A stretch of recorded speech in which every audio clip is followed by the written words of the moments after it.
We'll jump over to the Eastern Conference. The Cleveland Cavaliers, they go 64-18, so another historic type season on the Eastern Conference. Their over-under was only 47. You guys both went over. Osama, why did you go over on the Cleveland Cavaliers?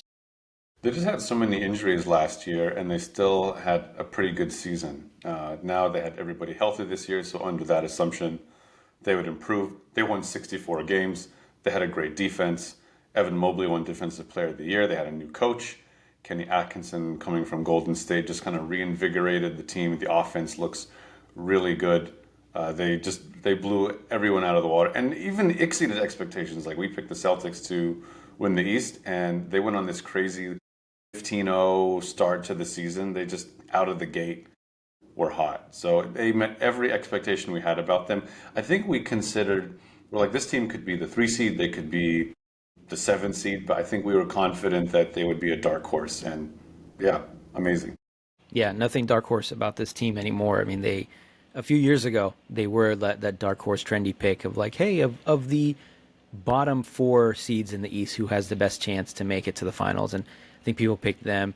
And I think what has really made them special this year is that leap that we've seen from Evan Mobley, among other things, of course, that you mentioned, Osama. But Sulman, what has Evan Mobley done to really take that step forward? And I think this is year 3 for him. Yeah, I mean, he won Defensive Player of the Year, right? So he's really just anchoring that defense. He's kind of their Draymond Green, but he can actually also score, right? He can also give them offense on the other side.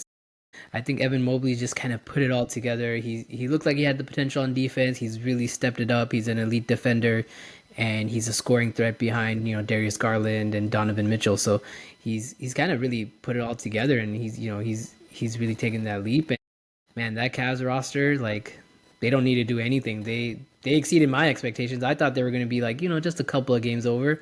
They went well above and beyond, and this roster might be hard to beat. I would say Holiday might be my contender to win it all, actually, even over OKC. Yeah, I mean, they have the depth. They have the best X factor in the NBA, Mr. Ty Jerome. So I'm really happy for them. I'm happy for him. I don't love the city of Cleveland and the state of Ohio, but this is a nice story. So credit to them for building this team, semi-organically, drafting all these guys, going out and getting Donovan Mitchell. And, I hope that it pays off for them, because they are a fun team to watch with some really exciting young players. So next up, the Boston Celtics. They end up being the 2 seed. They go 61-21, which is a remarkable achievement for a team that it seemed like at times was sleepwalking through the season after, as the defending champs. Their over-under was 58.5, so a pretty big number. But, of course, they go over. Both of you guys went over. Sulman, why were you confident that the Celtics, despite being the defending champions and maybe taking it easy a little bit, would still go past that big 58.5 number? I mean, they basically just ran it back, right? So they had the same roster. They had everyone kind of just coming back to it. And, we thought, I thought it was like, they're just going to do it again. They're just, they always figure out the regular season. They put up like 60 wins. That's where I thought they were going to be. And that's kind of where they ended up.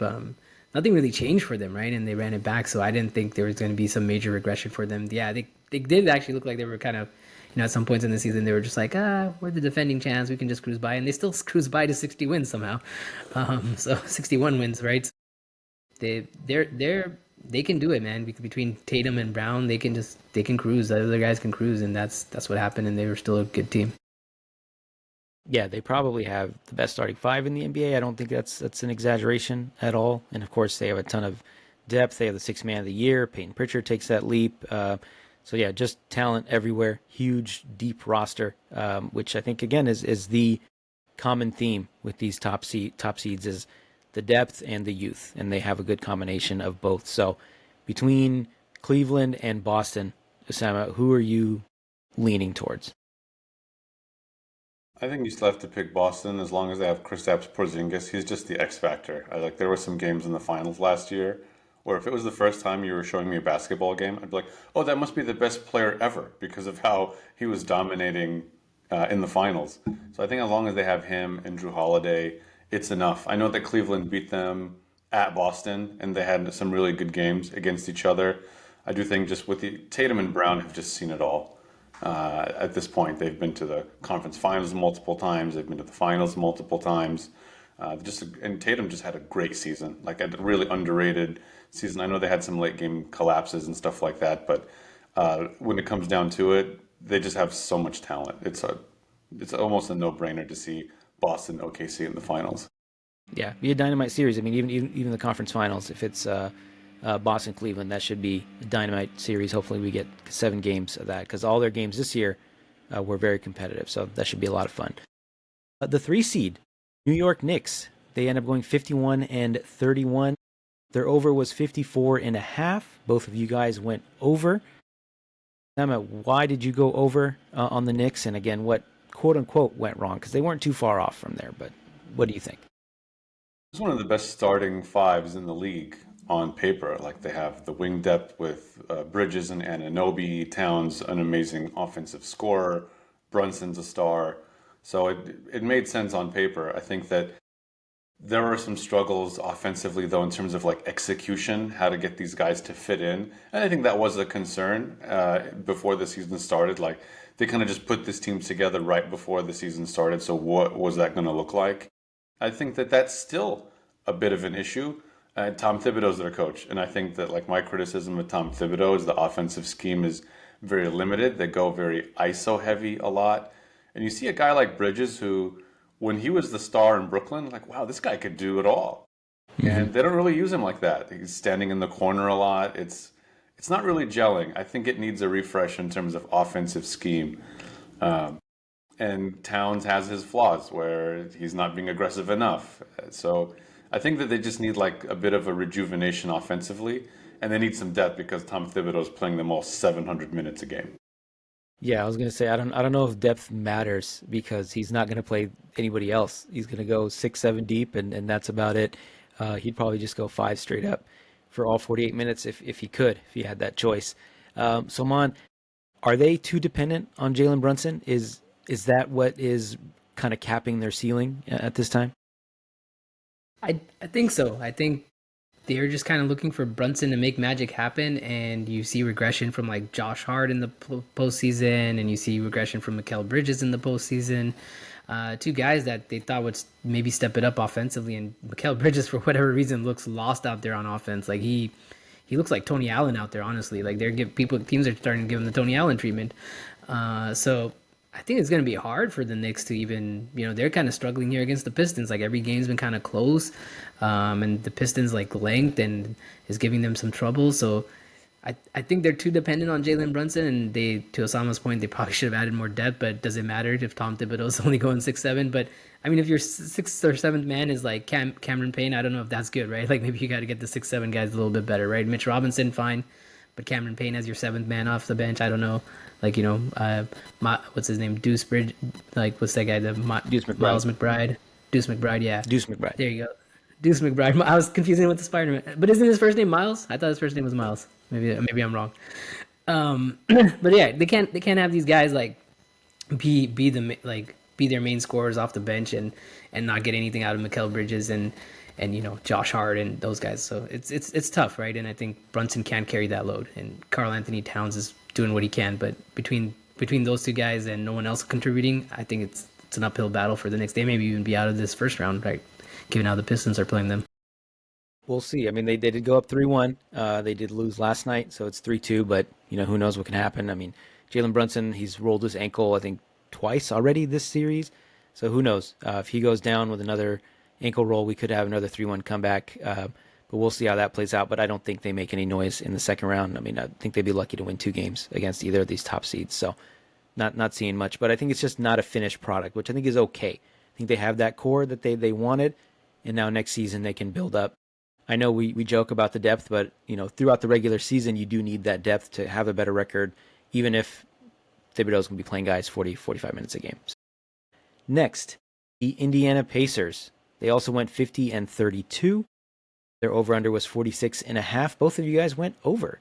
So, Sulman, why did you pick over on the Pacers?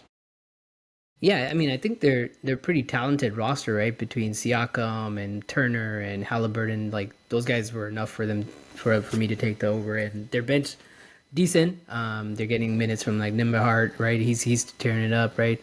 So they got some bench guys that are doing well, and I thought they're gonna just kind of continue what they picked up on last offseason. They made the Eastern Conference Finals last year, so I thought definitely in line for more wins for the Pacers, and they did it, and they look like they're pushing the Bucks here out of the playoffs, and so they'll another dangerous team to keep an eye on.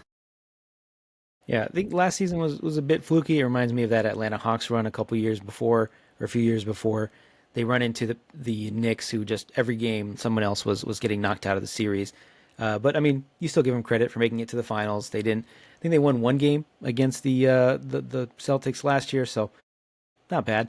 I think this is just a fun but flawed team.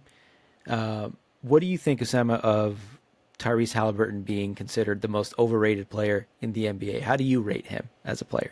It's very strong, right? It kind of reminds me of like, this is a less extreme example, but when the players used to have a vote on who the best player in the league was, they all picked James Harden over Steph Curry. So I don't know, maybe it's a little bit of a boys' club thing going on there. I'm not sure, but he's obviously, you saw him in crunch time against Milwaukee to close out the series, and he can just get by anybody whenever he wants. His like first step, really quick. And I know Giannis had 5 fouls, so that played into some of the early parts of why he blew right by him. But for the game winner, Giannis was completely like just outmaneuvered. So he's a great player. I don't think he's an overrated player at all. I think that they're going to get Cleveland right in the next round. That's an exciting series. I think that they just have so many different ways they could throw guys at those two guards. In Cleveland, Turner has size. They play Siakam very well. Jarris Walker is getting playing time. He's a sneaky good defender who was even put on Giannis a few times by Carlisle in the series. Yeah, I mean, they're an exciting offensive team. I really enjoy watching it. Yeah, great coach, fun team. I think Halliburton's just corny. It's okay. He's just kind of a corny guy. He's got a couple of voices too. I think that's what is kind of funny about him. Yeah, yeah. Sometimes he's raspy, sometimes he's got the Carl Anthony Towns deeper voice. Yeah, I don't know. Exactly. He's the Carl Anthony Towns of guards. And people feel certain type of way about Cat. They think he's corny. I think Halliburton is just he's in the crosshairs right now, and that's okay. He's just a little corny, but I think he is overhated, not overrated. I think he's a great player. I'm sure the people in Sacramento wish they traded De'Aaron Fox instead of Tyrese Haliburton. This whole playoffs has just been like a troll of Sacramento Kings fans with some of the guys that have been stepping up. So, speaking of the Pacers and Bucks, the Bucks, they go 48-34. Their over-under was 51.5. Both of you guys went over. Osama, why did you go over on the Bucks here? Purely just on the basis that if Giannis and Dame are healthy, they could get to 50 wins. I mean, the Warriors were pretty bad, right? And almost got to 50 wins. And these guys were, for the most part, healthy through the All-Star break. Dame did miss a ton of time with this deep vein thrombosis thing that kept him out for almost the entire playoffs until he made it through the end and tragically got injured. I think that the issue was defensively. They were one of the worst defensive teams in the league. The Brooklyn Nets had a better defensive rating than the Milwaukee Bucks. Like, they were really bad defensively. Just on the perimeter, they couldn't guard anybody. Lopez looks like a falling skyscraper when he's running out there, and he's like 37 years old. So they just ran it back with a pretty similar group. They just had Dame, but for the most part, they're just kind of like putting band-aids on things that have still been a problem for them.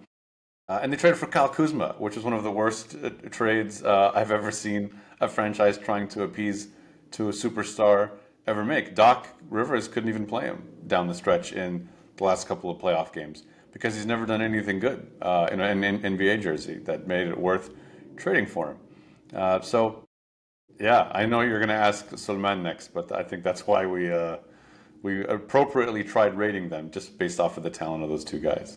Yeah, I think if Dame doesn't miss the last, I think, month of the season or so with that the DVT, I think they could have easily gone over it. It's not that crazy to say. And you put it right. I mean, you said exactly what I was thinking. Is they just keep putting band-aids over things since the title winning season. They fired Coach Bud shortly after that. and they just never adequately rebuild. I know it's hard to do that on the fly. We've seen it in Golden State. It's really hard to do that. The two timelines thing, all that stuff doesn't really work. You really have to either strike gold on a trade, like the Lakers did with AD, like the Warriors have so far with Jimmy Butler, or you just really tear it down and start, from the studs. And I think if they're not able to not able to move Giannis, they will definitely be able to move Giannis if they want to, but I don't think they will. So, Salman, do you think that they move Giannis? I know Dame is 35, just tore his Achilles. He's got 3 years left on his deal. He's making, I don't know, $500 billion. So I don't think he's retiring anytime soon. But I don't see him returning to, All NBA level anytime soon. But do you think they actually pull the plug on this Giannis thing and try to restart this franchise? Yeah, I think it's tough because I mean, if you're gonna do it, this is the off season to do it, right? If you're gonna try and get assets for Giannis, you're trying to get a full rebuild. This is probably the season. This is probably the off season to do that. Um, but I don't know. I don't know. I think the ball's in Giannis's court. If he wants out, they'll let him out. If he doesn't want out, they'll run it back. So, I mean, if I'm the Bucks, I consider it because I mean, you don't have much talent around Giannis, right? So, and Dame is probably done not playing next season. He's probably going to come back very late in that season or miss it completely.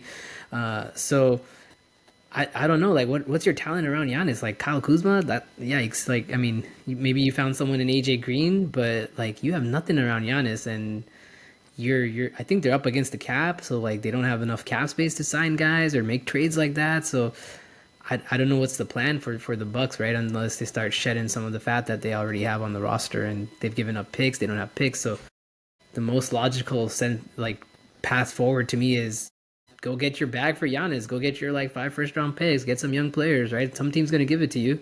Go get that, rebuild, and I mean, I think the Giannis timeline has kind of run its course here in Milwaukee. I think there's going to be a long list of teams, like a long line of teams that will be willing to give up everything for Giannis because we've seen that he is a franchise-altering type player. That if he's still relatively young, so if they do make that move, I think there will be again a long list of suitors, and they'll be able to shop him. It won't be like a backdoor deal like the Luka Doncic trade. So there will be a long list of suitors. I want to say for me, it's like 70-30. He stays, he goes. I think Giannis is he's a different type of dude. He's not working out with other guys in the off season. I don't think he really has any friends across the league. Like some of the other deals we've seen, they're predictable, right? Anthony Davis wanted out of New Orleans. Kyrie, James Harden, these guys all wanted out of where they were at. Luka Doncic being the outlier where he didn't want to go anywhere, and they traded him anyway. So I think Giannis is just the type of dude where he's like, this is where I'm going to be at. If I have to suffer through a couple years of 30, 40 wins, because I think him alone, a healthy Giannis is good enough for 40 wins, especially in the East. But I think he is the type of dude where he's like, I want to be a one-team kind of guy. But again, I know he does also care about his legacy. And I don't think anybody would be mad at him at this point. There would be no one that throws, tomatoes at him from the crowd like Kevin Durant, some of these other guys. But yeah, 70-30 for me. I think he All already right. won a title, so I think that's enough, right? He's already won a title. He doesn't owe them anything. Exactly. He has, he eats free forever in Milwaukee. He brought us, a ring to a team that hadn't won one, I think, since the 60s or 70s. And he's going to be a legend there no matter what happens. But yeah, 70-30 for me. Next, probably the most surprising team in the NBA this season, the Detroit Pistons. They're currently locked in one of the best series in the first round with the New York Knicks, currently down 3-2. They were 44-38. So a 30-win increase, which I want to say is the most ever in NBA history. They went 14-68 the year before. They had a 22.5 was their over. Both of you guys went over, and they, of course, doubled that, which, again, I don't know how many times in NBA history we've seen that. Osama, why did you go over on the Detroit Pistons?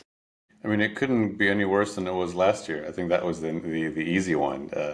I think you and I did predictions the season before and picked them to be better than last season. I think it was just really surprising to see how bad they were, given that Cade is clearly now everyone can see it a superstar. Maybe it was coaching, like Monty Williams just didn't know what he was doing with Jaden Ivey. Monty Williams seemed to be like at the core of the problem for the most part.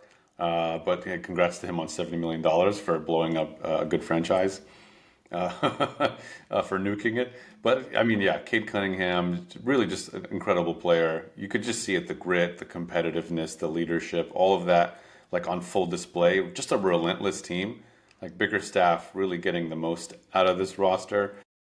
And the shooting too, like with Malik Beasley, I think he was second in the league in made threes. Tobias Harris is a good veteran presence for them. Duran, just like a solid big. I think they could get a little better at that position between him and Isaiah Stewart, but nonetheless, like this wasn't it was shocking how bad they were last year, and I think they just needed to find their way and just have a better system and know how to play together. And it's great to see. Like this, Kid Cunningham, can't say enough good things about him. Glad to see he is where he is now. Yeah, looking at them on paper, you're like, no way this is a 14-win team. This is, like you said, we talked about it beforehand. I think their over-under is probably in like the low 20s because they didn't have high expectations. We're like, yeah, way over. Or not way over, but, comfortably over. They had, we thought Monty Williams was still a good coach. Cade Cunningham was, he wasn't, I don't want to say he was on like the bust track, but there were some concerns I think early on. But you're like, okay, let's give him some time to grow. This is year 4, year 5 for him. So let's see how this goes. And obviously they blow past all these expectations. And to me, they're like the island of misfit toys. They have everyone's cast offs. They have Hardaway Jr., Malik Beasley, who nobody wanted. Hardaway, nobody wanted. Dennis Schroeder's playing huge minutes for them. He's been on 100 teams the last 5 years. So they're a really fun story. It'd be awesome if they win this first round. Even if they don't, it's still one of the best stories in the NBA. Come on, with this core that they have, or with this, potential All NBA guy in Cade Cunningham, what's next for this team? What do they have to do to take that leap from, a nice story to, hey, maybe we can challenge Boston and Cleveland at the top of the East? Yeah, I think they just need to add another star next to Cade, whether that's through the draft or whether that's someone developing like Ron Holland, or they just need another star next to Cade that can kind of be that the Robin to his Batman, right? I think that's really what they're missing, and maybe it is Jaden Ivey. He was hurt for most of the season, and maybe he comes back and that's the 1-2 punch. But I do think maybe this might be a team where Kevin Durant kind of makes sense, right? They need that veteran superstar. Okay. They need this guy, and Durant's not going to be expensive this time around. He's going to be slightly cheaper, so you're not going to have to give up a ton of picks or a ton of guys. Maybe Kevin Durant is what propels you to championship level. Like I could see, I don't think Kevin Durant wants to be in Detroit, but I could see it if they make a strong pitch for him. Yeah, it's a prestigious franchise, one of the legendary franchises in the NBA. And KD obviously cares about his legacy, so that would be fun. I hadn't thought of them as a KD team, but again, great story, and we'll see how the series plays out. Next, the Orlando Magic. They went 41-41. Their over/under was 47.5. Both of you guys went over. I probably would have gone over too, considering what we saw from them the year before. But Sulman, why did you go over on the Magic, and what again went wrong for them? Yeah, I think their core of Banchero and Franz Wagner, like that was just a really good core, and we thought they're gonna take that leap forward, and they did. But those guys both missed time. They had injury concerns. I think Banchero missed like 2 months, give or take in the early part of the season. Yeah, so just those injuries, they couldn't do anything about it. But the Magic have a strong core, but unfortunately, not enough to beat a team like the Celtics, right? That's who they get matched up in the first round.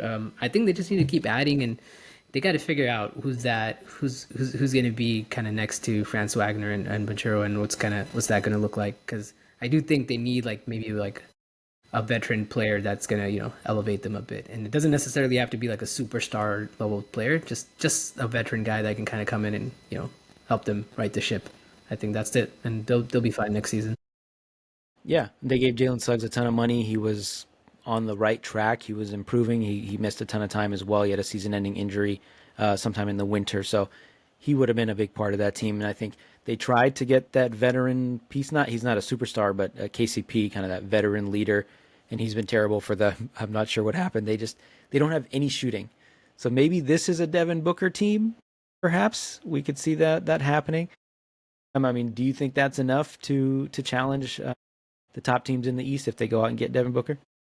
It would certainly help their case. They were the worst shooting team in the league. They had the lowest offensive rating, and they had the lowest three-point shooting rating in the entire league. Okay, and that's And they with still won these two. 41 games. So that's They won impressive. 41 games Yeah. despite that because they're the number one rated defense in the league, above Oklahoma City and Boston. And we did say before the season, a defensively stingy team, and even without Suggs, they still had a great defense. And Suggs was incredible to start off the year. It's unfortunate he got hurt, and they did have some injuries. Like Paolo missed a ton of games, and they had to like gut it out without him. They do need somebody else that can legitimately shoot the ball consistently. I know Paolo and Franz Wagner are kind of still figuring it out, and you could tell shooting against this Boston defense, it was hard for them. They struggled a lot. They need someone else to space the floor because nobody else on the team can. So Booker would be a wonderful start. Yeah, literally anyone can shoot. I know Malik Beasley's on a 1 year deal. We were talking about the Warriors and some of the free agents they could go after. There's some names on that list where you're like, okay, this guy shoots above 38% from three. Maybe we can throw some money at him, especially because all these guys are still on the rookie deals. So they have some money to work with down in Orlando. And they're a fun team. I love Bankero. I love his game. He's exciting to watch. But yeah, they're just, as a team, it can get to a slog, unfortunately, when the offense really, really slows down. But yeah, I think they're a team to watch in the next few years. We'll say that.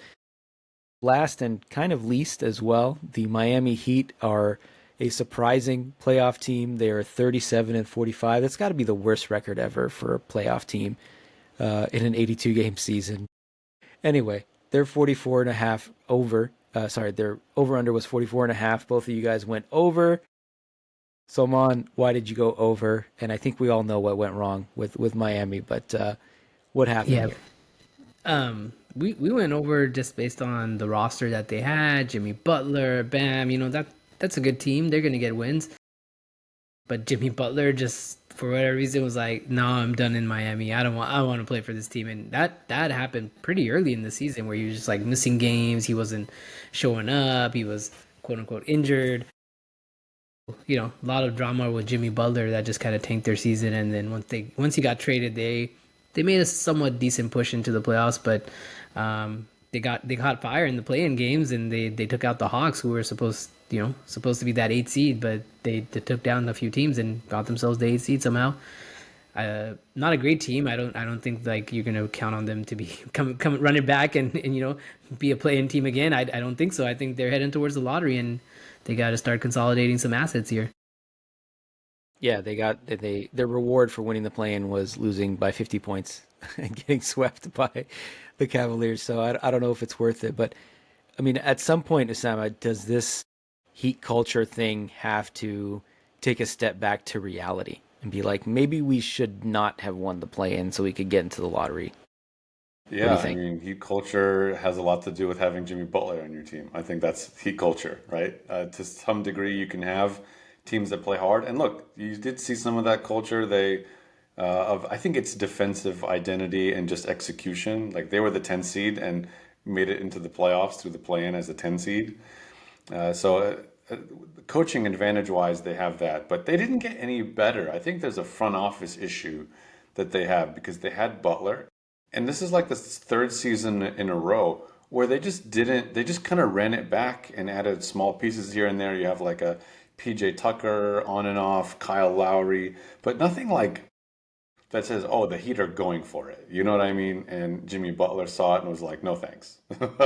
It's not going to happen. And you can tell him and Pat Riley had a huge falling out, which definitely motivated them to get him out of Miami as quickly as possible. Uh, I think that they're in a tough spot. Like Miami as a destination, like isn't cutting it anymore. It doesn't matter what the culture is, whether it's tax free in Florida or you get to live in Miami. None of that's really been the case. They've been whale hunting for years and have not gotten the elusive Giannis or Kevin Durant. And I don't see that changing with the roster that they have. Yeah, I mean, even if they do go out and get Kevin Durant, I don't know what that does for the What's rest the of the point? roster. Yeah. Giannis, I don't know if they have the assets to make that happen anyway. Maybe after the Jimmy Butler trade, they have a little bit more in the war chest. But I just think about, as you were talking, I thought about the alternate universe where they actually make that Tyler Hero for James Harden trade a few years back. I couldn't think of a player that's like the antithesis of Miami Heat culture than James Harden. So I don't know how that would have worked out. I know they have like body fat requirements and stuff like that. So there's guys that you're like, these dudes, these are Miami Heat type players.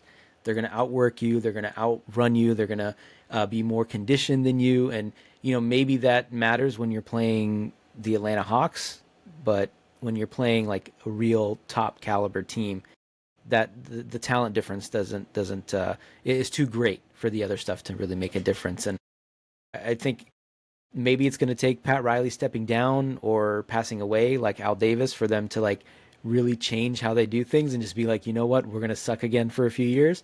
And people are still not going to show up to our games. They don't show up to our games when we're good anyway.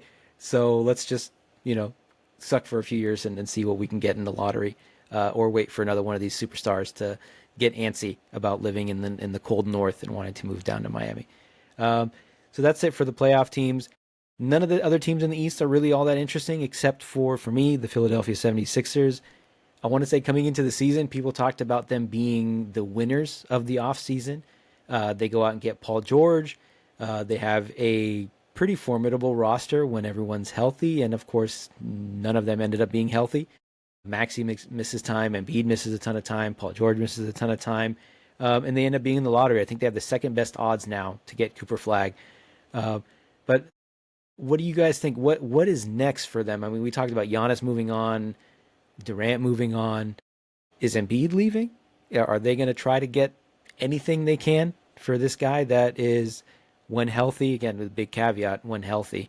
But Sulman, I mean, do you think that they're another team, like a candidate to really blow things up here? I think they should. I think they should just build around Maxi and whoever their draft pick is this year, and see what you can get for Embiid. See if you can move Paul George. Maybe you can recoup that first round pick you kind of the picks you gave up for him, right? Like maybe get a first round pick if you could for Paul George, right? But yeah, Embiid and Paul George on the same team. Ooh, that's that you're just asking to miss the playoffs, because those guys are both never going to be healthy together, I think, and that's going to be the crux of the problem here for the 76ers. So yes, look at trading Embiid. Someone's going to give you some picks for him, despite his injury concerns, but you definitely will get at least 2 to 3 first round picks for Embiid at least. So go that route, build, maybe you get Cooper Flag and you build around Cooper Flag and Tyrese Maxey, and you're a much more exciting team to me. If you can move off Paul George, now you have cap space, you can sign free agents after this. So I would go down that route, and the 76ers, man, they're the team that started the process, so why not do process 2.0? Go for it. I mean, if they get flagged, that's not even the process anymore. That's just a new era. Osama, do you think them blowing it up is contingent on winning the lottery and getting Cooper Flag? Yeah, I think that's at least it puts more confidence in what direction they'll go in, right? Obviously, if with Gerald Morey, I have more confidence in their drafting of players. I know he uses like AI and he's super analytical. They obviously hit with Jared McCain. It's just unfortunate he got hurt. So I think front office wise, I'm confident in whatever they'll do next. But yeah, if they get Cooper Flag, you could definitely think about parting ways with Embiid and trying to get some assets. He's missed like half of the games that he's been eligible to play in, and he's made a significant amount of money not playing. More good on him to make the money, but if you're a front office, you should think about having a superstar who's going to be there on the court. Yeah, if they do win the Flag sweepstakes, I think they put a big clearance sign on the Wells Fargo Center and say, "Come get him, come get Embiid. We'll give you 50. We'll take 50 cents on the dollar for him. We'll probably throw some picks in so you can take his contract. Same thing with Paul George, and just start over with that another 3 of McCain, Maxey, and Flag. So we'll find out when the draft lottery happens. I think it's in a couple weeks, so we shouldn't be waiting too long to find out what happens next. So on the East, you guys both got 9 right. So credit to you for that. You guys actually, I think, agreed on all of them except for the Raptors. Salman, you went under, and Osama, you went over. And the Wizards, I guess you believed in Jordan Poole or something, Sulman, but you went over on 22.5 on the Wizards, and they won 18 games. I hope they don't get Cooper Flag. I pray they do not, because they are an awful franchise, and they will they will ruin this kid's career before he gets started. So that's it for our review. Thank you guys. Appreciate you for sticking with us. Make sure you hit that follow, like, and subscribe button. We got plenty of great content coming out this NBA postseason, NBA offseason.